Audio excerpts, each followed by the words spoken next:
The Happy with the 5FM Radio, your adult contemporary radio station in Zambia, connecting you to the newsmakers and events that make news in the Go Village.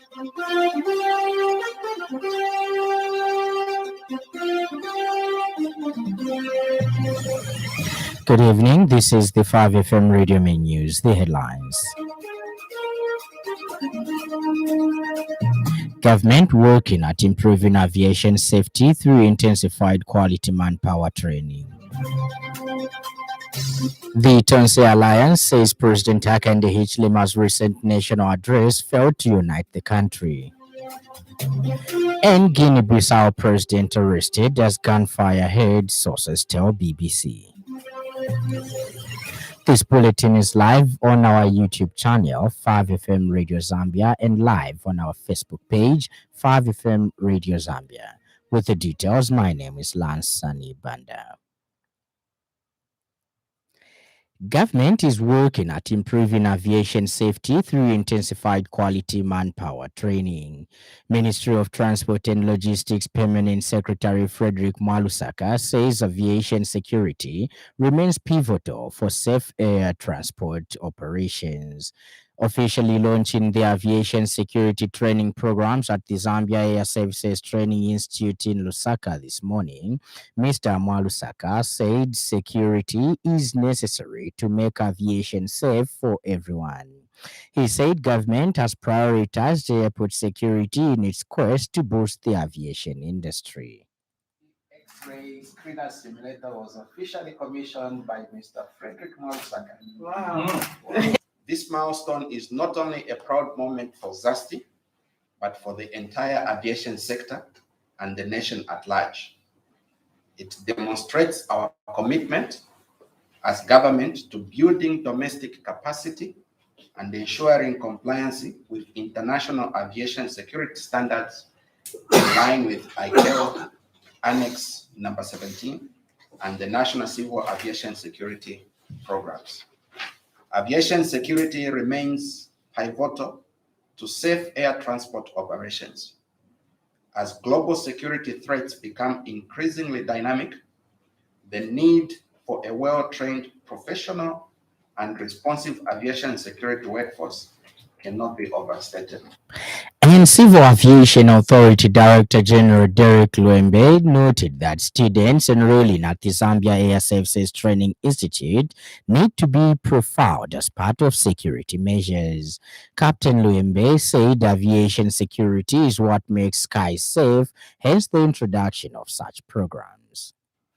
As we accept students, we also need to profile them because we should, in aviation security, we cannot just take anybody because they are willing to pay to attend the course. They must be profiled so that we have the right mindset, the right caliber, the right standards, the right morality in order to operate.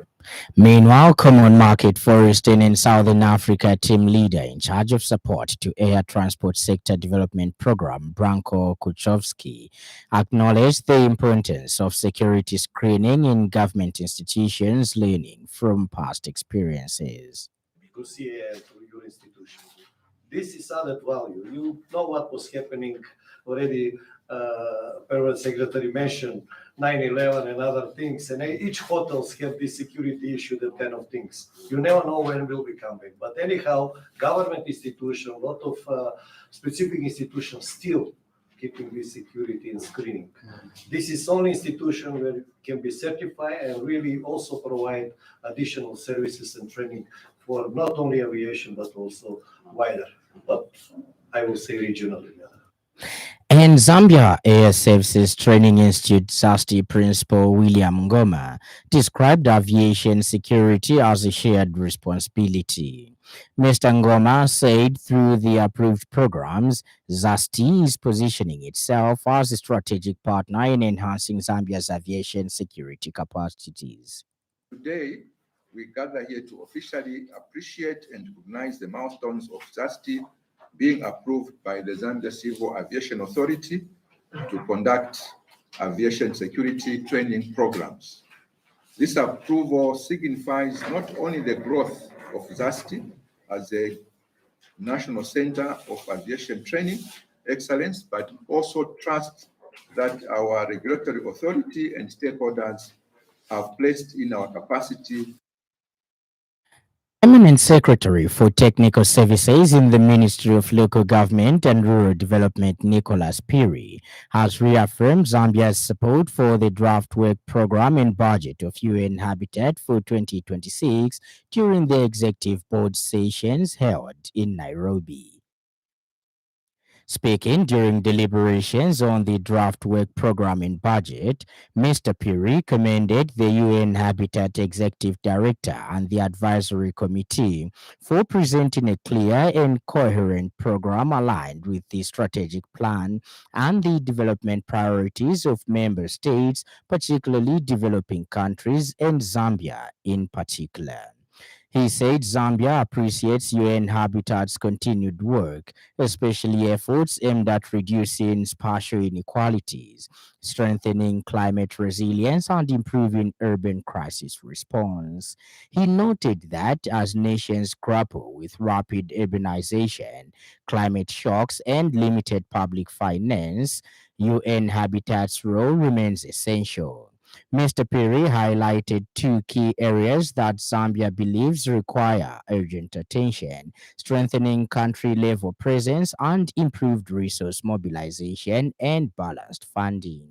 He expressed concern over the high proportion of earmarked funding compared to core resources, noting that this imbalance affects programmatic stability and limits UN Habitat's ability rather to effectively respond to member state priorities.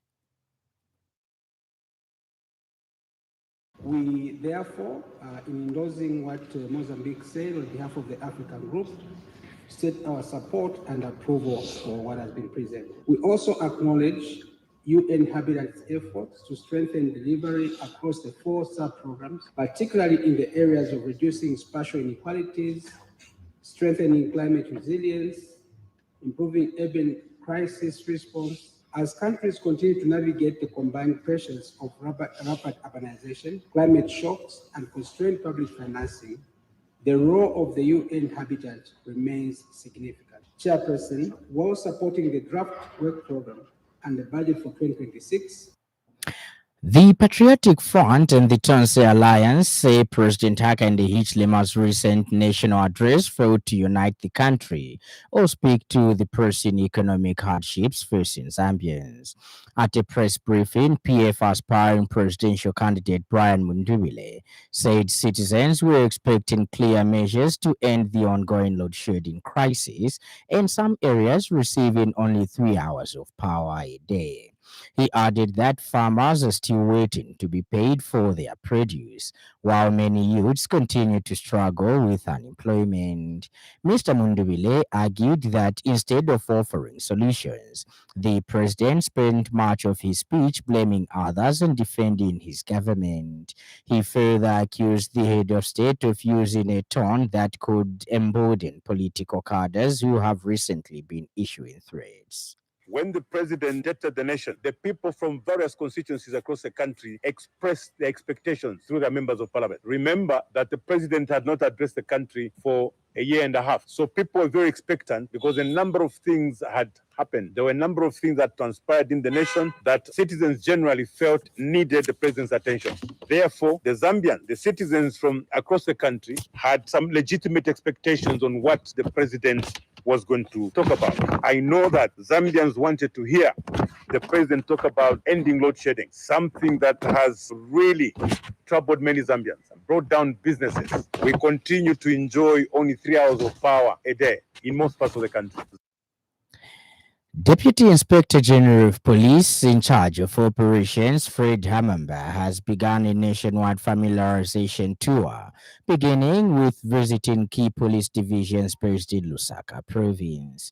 The tour aims to familiarize himself with officers and emphasize core values of the Zambia Police Service as enshrined in the Service 2023-2026 strategic plan ahead of the 2026 general elections. Addressing officers, Mr. Hamamba stressed the importance of upholding the Zambia Police Service 8 core values: integrity, accountability, impartiality, human dignity, collaboration, confidentiality, responsiveness, and teamwork. He warned against corruption and unethical conduct, emphasizing fair application of the law. The deputy police chief reminded officers to respect human dignity, particularly in cases where bail is granted, to avoid unnecessary detention and potential civil litigation.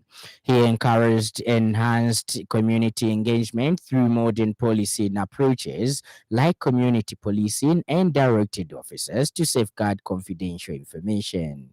Emphasizing discipline as the cornerstone of the police service, the Deputy Inspector General of Police Hamamba warned against misconduct, including drunkenness on duty and social media misuse. He stressed the importance of remaining non-political and loyal to the country, government, and presidency. As the 2026 general elections approaches, Mr. Hamamba urged officers to intensify visible policing to deter political violence and ensure a peaceful pause. And in other news trending this evening,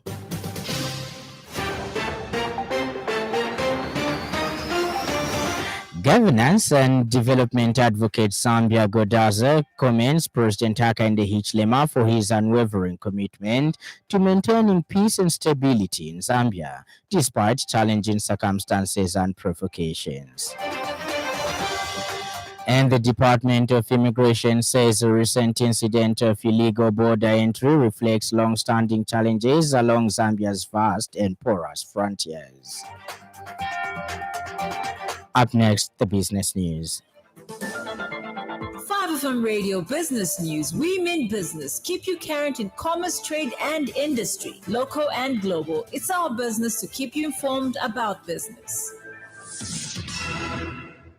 Chief Nalubamba of the Ila-speaking people of Namwala district in Southern Province has called for enhanced collaboration with the Ministry of Energy to support the Ikobilya Banamunyati traditional ceremony through initiatives that promote sustainable energy development. During a courtesy call on the ministry today, the traditional leader said the ceremony aims to spotlight practical solutions that advance energy sustainability, including youth entrepreneurship in solar technologies. He added that the chiefdom is championing environmental protection, particularly tree preservation, and expressed confidence that a partnership with the ministry would help identify mutually beneficial programs and showcase innovations that align with national energy priorities. Permanent Secretary Electricity Engineer Arnold Simwaba commended Chief Nalubamba for opening avenues for collaboration and affirmed the government's commitment to working with traditional authorities to advance community-driven energy solutions. He said the Minister of Energy is open and willing to engage with representatives from the Mbeza Palace to explore ideas that can contribute to national energy development. Ends our business news, and in news from across our borders, Guinea-Bissau's president, Umaro Sissoko Embalo, has been arrested by armed men, government sources have told the BBC, after gunfire was heard near the presidential palace. Witnesses in the capital, Bissau, heard gunshots at around 13 hours, but it was not immediately clear who was involved in the shooting. The reports come 3 days after a presidential election in which the main opposition candidate was disqualified. The results were expected on Thursday. Both Embalo and his closest rival, Fernando Diaz, have claimed victory. And in sports news, the Ministry of Youth, Sport and Arts have handed over a check amounting to 5,000 United States dollars to Patrick Chinyemba, the African IBA flyweight champion, who is set to defend his title at the upcoming IBA Africa Championship in the next few days. Speaking during the presentation ceremony, which also featured the awarding of medals to athletes returning from various international competitions, Ministry of Youth, Sports and Arts Minister of Youth, Sport and Arts Elvis Nkandu said the check represents the government's belief in and committed to supporting Zambian athletes. The minister further commended athletes from different sporting disciplines, noting that each of them has written a new chapter in the history of Zambian sport. He said their achievements go beyond medals and trophies, as they have earned the respect of the nation and inspired a new generation of young boys and girls. The trophies and medals presented were from athletes representing Zambia squash, Zambia chess, Zambia rugby, the World Fitness Federation, and Zambia boxing. And now the weather.